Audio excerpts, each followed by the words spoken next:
But then we have President Trump say, we're going to label Antifa as a terrorist organization, and he's going to send troops in to Oregon and these other areas to bust these guys because there's a reason.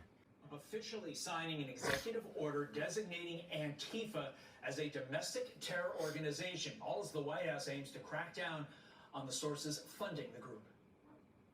President Trump has promised he will directly address the dark sources funding and supporting this domestic terrorism to finally restore order in our country. The American people can expect further, very strong action on this very soon. Everyone, Republican, Democrat, everyone in between, we all deserve to live in a country where we do not have to fear for our lives. Yes. Simply for stating what we believe in. Former Antifa activist Gabriel Nadales joined. So you have our president, thank God, and what did I tell you about him? I said there will be many of you, that, and even in the days ahead, you'll say, thank God he is our president right now. Thank God President Trump is in power right now.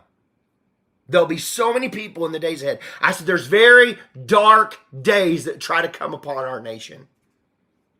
Very dark days that will try to come upon our nation. He said, the Lord said, because of our votes, because of what we did, we have averted something huge. I think even for what I've seen in the spirit, even on a greater scale than what you all realize. They're planning something, people.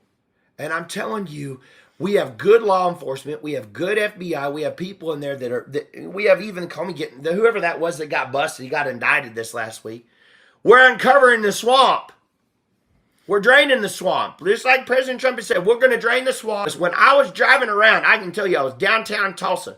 And the Lord said to me, the very freedoms you take for granted every single day, you wake up and you don't have to plan your day out by am I safe to go here? Am I safe to go there? The Lord said, the enemy will try to challenge that so that you take for granted, because people take for granted the very security and the safety that we have just to live a normal, peaceful life.